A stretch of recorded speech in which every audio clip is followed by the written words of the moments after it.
Necesitamos ahora conocer cómo es un motor trifásico, un motor asincrónico trifásico, así lo vamos a llamar, este motor. También se lo conoce motor de inducción. Esta máquina básicamente se comporta en gran medida como si fuera un transformador. ¿Se acuerdan del transformador? El transformador tenía una corriente a la entrada, esto generaba un campo magnético B. Este campo magnético B atravesaba todo este circuito magnético y aparecía en bornes del secundario una corriente eléctrica siempre y cuando se generase un campo igual y opuesto al que, eh, al que se había generado originalmente. Es decir, bueno, esta era la famosa ley de Lenz con el signo menos allí, ¿no? Para lo cual acá había una diferencia de potencial. Pero bueno, la corriente esta que está aquí solo sucede si ponemos una resistencia o algo, digamos, si no, no circula corriente eléctrica, se comporta como una pila desconectada. En el campo magnético rotante nosotros tenemos esas líneas de flujo magnético que están girando, es como tener un norte y un sur que están girando así groseramente. Y bueno, acá hay unas líneas de flujo magnético, ahí vamos a colocarlas ahí, las líneas de flujo magnético, y están pasando, imaginen que esta bobina, esta espira que yo tengo aquí, imaginen que tiene varias vueltas y la dejo colocada como si fuera esta de acá, como si fuera esta. Y la única diferencia es que le hago pasar un campo magnético rotante, es decir, la meto adentro de una carcasa donde se efectúa un campo magnético rotante. Cada vez que el campo atraviese las líneas de flujo, las líneas de flujo magnético atraviesan la espira, es decir, cada vez que esto está girando a una velocidad determinada, una velocidad angular, cada vez que barran y crucen por arriba de la espira, habrá una variación de flujo respecto del tiempo, y entonces habrá una diferencia de potencial en bornes de las espiras. Bueno, en este caso será, acá hay un negativo, acá hay un positivo, y esa será la diferencia de potencial que aparece, considerando la famosa regla de la mano derecha, qué sé yo.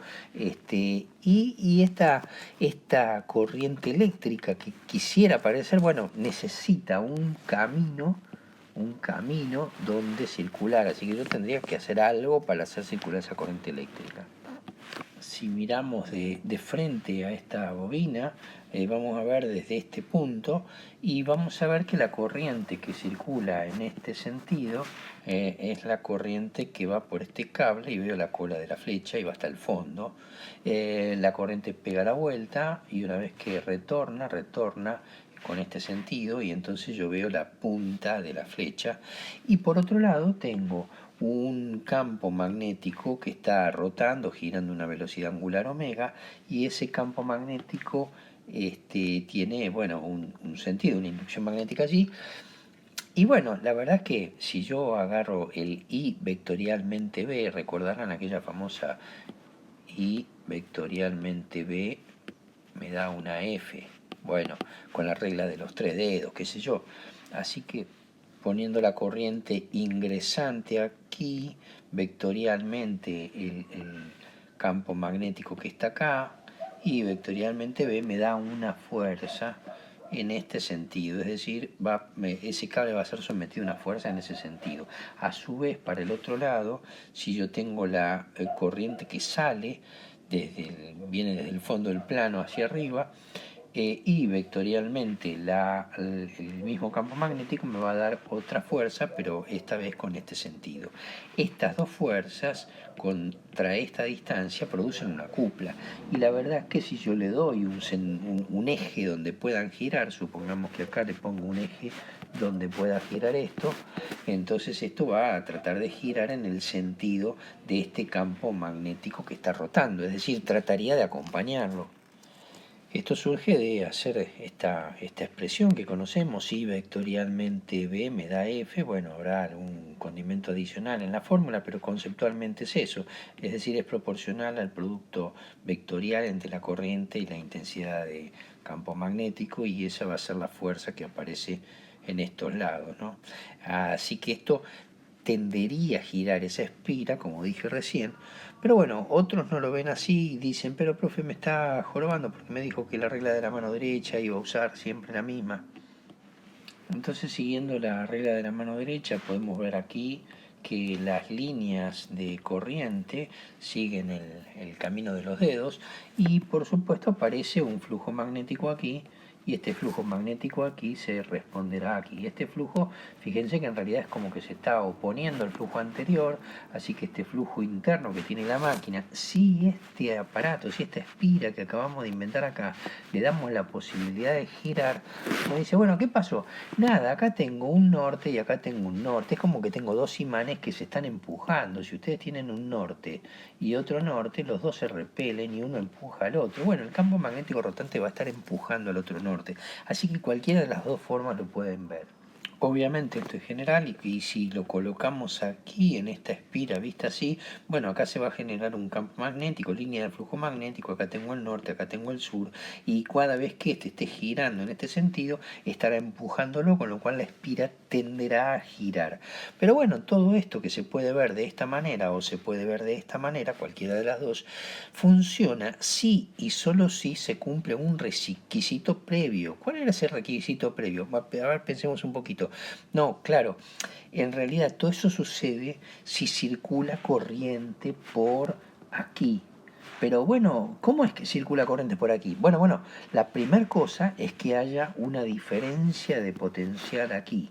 Así que para que exista una diferencia de potencial, tiene que haber una variación de flujo magnético, con lo cual tiene que haber una variación de este flujo por sobre estas espiras. Es decir, tiene que efectivamente estar pasando este flujo magnético por sobre la espira. Si no varía, si no cambia el flujo magnético, entonces no va a haber nunca esta condición de diferencia de potencial.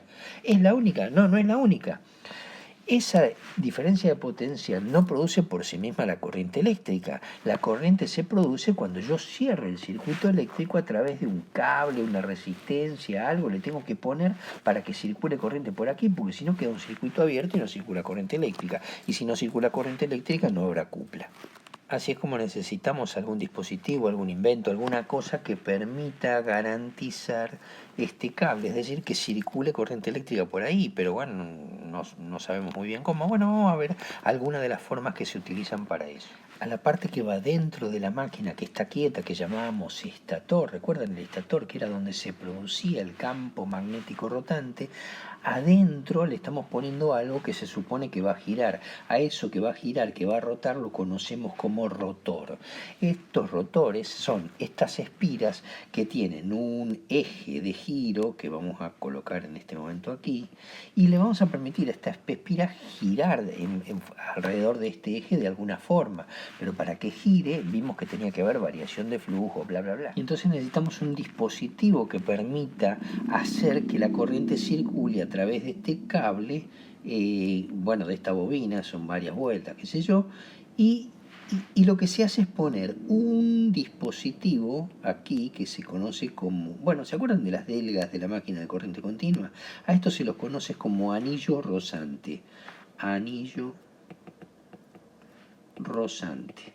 ¿Por qué se lo conoce así? Porque es un anillo y porque va rozando, obviamente. ¿Y contra qué roza? Con las que ya sabemos, un carboncito, le ponemos un carboncito aquí, otro carboncito aquí, y entonces está raspando todo el tiempo, está rozando todo el tiempo, se desgasta el carboncito, pero hace contacto eléctrico. ¿Qué ventaja tiene? Bueno, a diferencia de la máquina de corriente continua, estos anillos, un anillo rozante, que es una cosa así, digamos, es una pieza que está permanentemente en contacto eléctrico con el carbón. Si yo pongo el carboncito aquí abajo, van a ver que está todo el tiempo en contacto eléctrico. Es decir, no conmuta, no cambia de polaridad, ni mucho menos. Siempre circula corriente y la corriente puede circular en cualquiera de los sentidos, así que me da igual. Bueno, la cuestión es que la corriente que está por circular aquí, esta corriente que está acá, ahí, en realidad es la corriente que va a circular cuando aquí se genera una diferencia de potencial y la resistencia de esta consuma una corriente eléctrica. Así que tengo la forma de controlar esto y de tener una corriente que circule efectivamente por allí. Dependiendo de cuán grande sea esa corriente, va a haber más o menos cupla. ¿Se acuerdan que el I vectorialmente B me daba la F? Esta F depende de cuán grande sea esta I. Y esta I yo la podría ajustar si pongo acá una resistencia variable. Si le pongo un reóstato, una resistencia variable, puedo hacer que la corriente sea más grande o más chica. Así que además de permitir que esta máquina funcione, encima me permitiría ajustar la cupla, que en definitiva terminará siendo proporcional a la velocidad.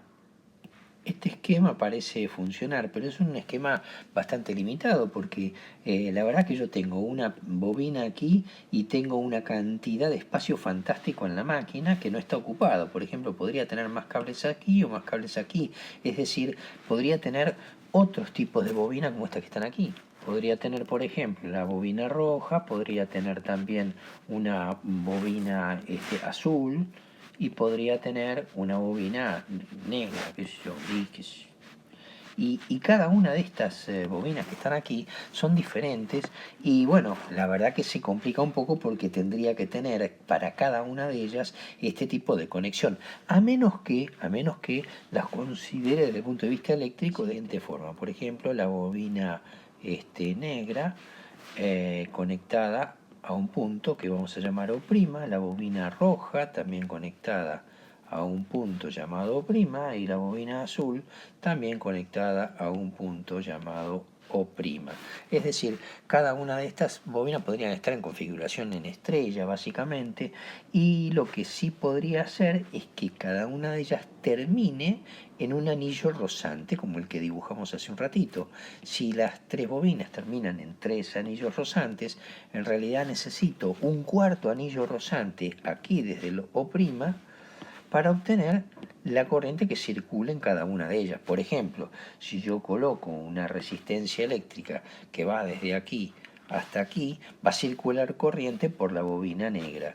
Si en cambio conecto otra resistencia eléctrica desde aquí hasta aquí, bueno, va a circular corriente por la bobina roja y así sucesivamente. Entonces podría tener necesidad como máximo de tener estos 4 conectores en lugar de estos 2 que están aquí. Así que cada uno de estos anillos deberá tener su correspondiente escobilla o su correspondiente carbón para recolectar la corriente eléctrica. De acuerdo al sentido de desplazamiento del campo magnético rotante, cada una de estas espiras que están aquí tendrán la corriente eléctrica en algún sentido. Por ejemplo, aquí tenemos la corriente saliente, que serían estas tres corrientes que están acá, y aquí tendremos las corrientes entrantes de cada una de estas bobinas. Es decir, a ver, repasemos un poco. ¿Cuál era la bobina negra, la bobina roja? La bobina roja era esta, y esta bobina roja se corresponde con esta. Tiene una corriente entrante y una corriente saliente. La bobina azul, que está aquí, esta corresponderá con estos conductores, y la bobina negra, que estaba por aquí, se corresponderá con estos otros conductores. En definitiva, cada una de estas bobinas va a generar su propia cupla. Todas ellas van a hacer que las fuerzas vayan en el mismo sentido, de tal manera que voy a tener cupla como para girar a estas bobinas, y podría tener un rotor, una máquina, que es la parte interna de la máquina que rota, que se lo conoce como rotor bobinado porque está distribuido en bobinas, y voy a tener en general estos bobinados van a estar multiplicados por 3 dependiendo de las fases que tenga, pero si son sistemas trifásicos por lo menos voy a tener algún múltiplo de 3 en la máquina, es decir, como mínimo voy a tener un bobinado por cada una de las fases. Con mirar este esquema nos damos cuenta que la corriente eléctrica que circula por acá claramente está en relación directa con la resistencia que yo le ponga aquí y que esté variando. La puedo variar, por supuesto, pero ¿cuándo sería más grande la corriente eléctrica? A ver, repensemos un minuto esta espira elemental. Digo, esto se comporta como una pila que en bornes presenta una polaridad y tiene una diferencia potencial E, y circula corriente cuando le conecto una resistencia, que en este caso es variable. ¿Cuánto vale la corriente? Y la corriente vale la tensión dividido la resistencia, así que si la resistencia esta tiende a cero, la corriente será la más grande posible. Así que alguien dice, bueno, ¿y si en vez de poner una resistencia eléctrica yo solo le pongo un cortocircuito y nos dejamos de hinchar? Y bueno, la verdad que yo me pierdo la posibilidad de hacer variable esta corriente eléctrica, con lo cual la cupla va a ser variable. Pero por otro lado, siempre voy a tener la máxima corriente disponible, así que voy a tener la máxima cupla posible. En muchos aspectos y en muchas máquinas simples, esta sería la mejor solución. Así que volviendo al esquema de varias bobinas para optimizar el espacio que tengo dentro de la máquina, uno podría decir, bueno, yo tomo esta bobina y la conecto aquí en este punto junto con la otra y con la otra y me queda como una suerte de qué sé yo, masacote de cables todos unidos en dos lados, pero ¿y cómo funciona? Y no, funciona perfectamente bien porque cumple con las leyes que tiene que cumplir. Digo, si la suma de las corrientes que circulan por acá en este punto se dan cero, porque es un nodo, la suma de todas las corrientes tienen que dar cero. A ver, esta corriente que está acá y esta que está acá se van a cancelar. Esta corriente que está acá y su hermana se van a cancelar. Esta que está acá y la que está enfrente se van a cancelar. Con lo cual efectivamente se van a cumplir las leyes que tienen que cumplirse. ¿Y ahora? Ahora el problema pasa por otro lado, que es cómo hacer para que por acá pase un eje. Yo tendría que hacer una suerte de agujero allí para que circule, para tener un eje por donde esto circule. ¿Y por dónde van a pasar esto? ¿Y qué sé yo? ¿Por dónde van a pasar? A alguien se le ocurrió que estas bobinas podrían estar unidas, la verdad que en cualquier lugar. Yo las podría unir así y ¿saben qué? Podría buscar, bueno, ¿y con qué la voy a unir? ¿Con un cachito de cable? ¿Con una arandela? Bueno, las podría unir con algo más grueso. Podría unirlos con un pedazo de chapa de cobre, por ejemplo, y tener una forma bastante loca, que es lo que conocemos como rotor en jaula de ardilla. En este rotor en jaula de ardilla, así lo hemos puesto, como recién teníamos una corriente en este sentido y la otra en este sentido, y uno dice, ¿por dónde se va la corriente? Bueno, parte de la corriente drenará por aquí, parte de la corriente drenará por aquí, pero al final de cuentas la sumatoria de todas las corrientes seguirá siendo cero. Desde el punto de vista eléctrico, el esquema se comporta como esto, es decir, tener cada una de estas barras que están aquí se comporta como una impedancia y un pequeño generador, un generador y una Z interna. ¿Se acuerdan de la Z de Thevenin? Bueno, es exactamente eso, una impedancia interna y un generador. Y cada una de ellas es como una especie de mini generador. Cada vez que el flujo magnético pase por arriba de ellas, se producirá un aumento del potencial en cada uno de estos bordes. Y por supuesto, como están todos unidos en los dos extremos, la sumatoria de las corrientes ha de ser cero. A este tipo de rotor se lo conoce como rotor en jaula de ardilla. Obviamente imaginarán por qué. Cuando empezamos a hablar de esta máquina hablamos de que se trataba de un motor asincrónico, trifásico. Así empezamos. Y si no empezamos, bueno, ya lo estoy diciendo. Este motor asincrónico trifásico, ¿por qué lo llamamos asincrónico? Pensemos un minuto. La verdad es que teníamos aquí las espiras. Estas espiras están en principio quietas y hay un campo magnético que está girando como si fuera dentro de una barropa, ¿se acuerdan? Un imán, tengo polo norte, polo sur, qué sé yo, línea de flujo magnético, y esto está girando. Cada vez que esto gira, produce en los cables una cupla, y esa cupla hace que esta maquinita que está aquí esté también girando en el mismo sentido. Pero pensemos un minuto, la verdad que esta es una máquina rara porque a ver cómo es el proceso por un instante. Supongamos que la máquina está quieta. Cuando digo la máquina está quieta, estoy diciendo que el rotor está quieto, es decir, estas espiras están quietitas ahí. Como las espiras están quietas, el campo magnético que rota, el campo magnético rotante, en este caso teníamos un par de polos, ¿se acuerdan que daba 3000 RPM dividido la cantidad de pares de polos? Si tenemos un solo par de polos, esto está pasando a razón de 3000 veces por minuto ese imán que pasa por arriba de la espira. Esta es la frecuencia con la que pasa.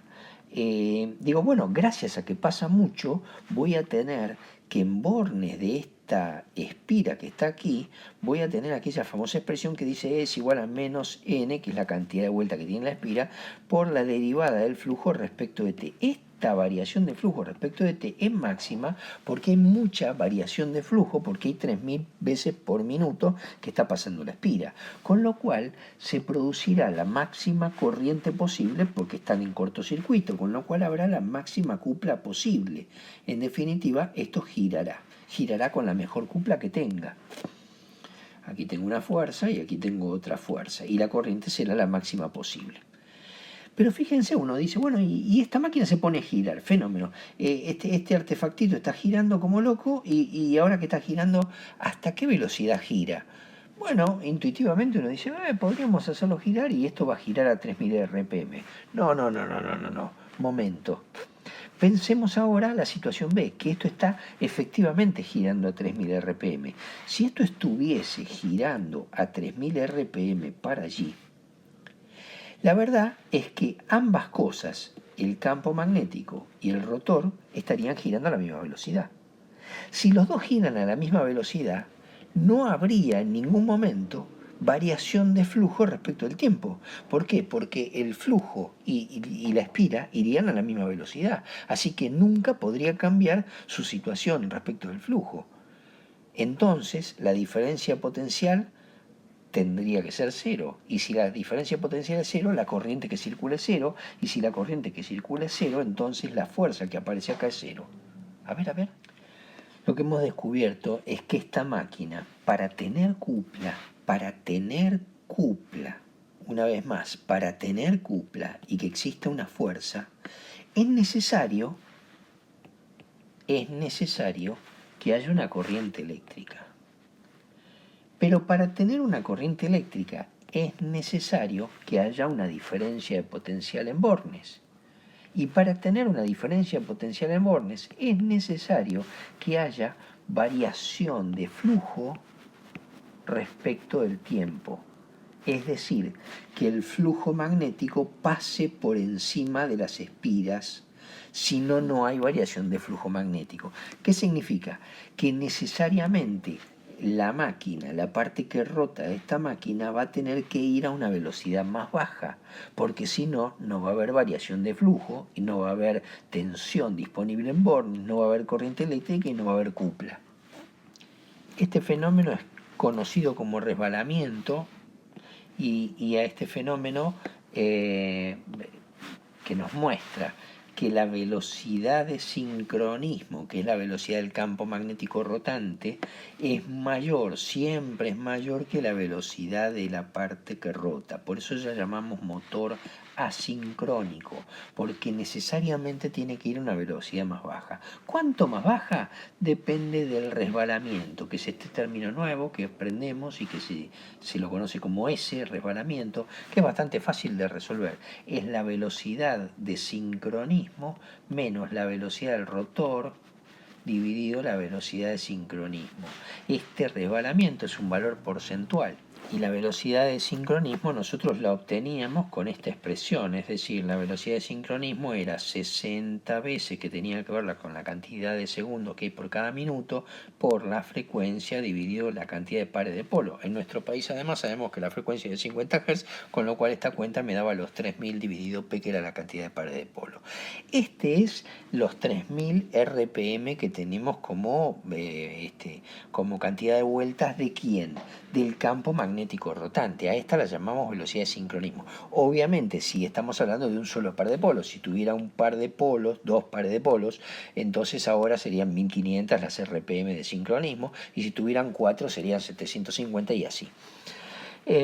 Respecto del resbalamiento, fíjense que es la velocidad del campo magnético sincrónico, la velocidad de sincronismo, menos la velocidad que efectivamente tiene el rotor dividido la de sincronismo. Así que básicamente es 1 menos el porcentaje. Entonces uno dice, bueno, ¿cuánto vale esto? Y bueno, si la máquina está paradita, completamente detenida, la velocidad del rotor pasa a ser cero. Si la velocidad del rotor es 0, entonces el resbalamiento es máximo, vale 1. Es así de fácil. Por otro lado, uno dice, bueno, no, estamos en el otro caso. Y ahora la velocidad del campo del rotor, de la parte que está girando, esta que está aquí adentro de la máquina, resulta que es la máxima posible. ¿Cuánto es la máxima posible? No sé, imaginemos que vale igual que la de sincronismo. Bueno, si las dos fueran iguales, este valor vale 0. Así que cuando la verdad que es un valor teórico, porque nunca puede valer 0. Si el resbalamiento es 0, significa que las dos velocidades son iguales, y esto ya vimos recién que no se podría llegar nunca. Este es un límite teórico.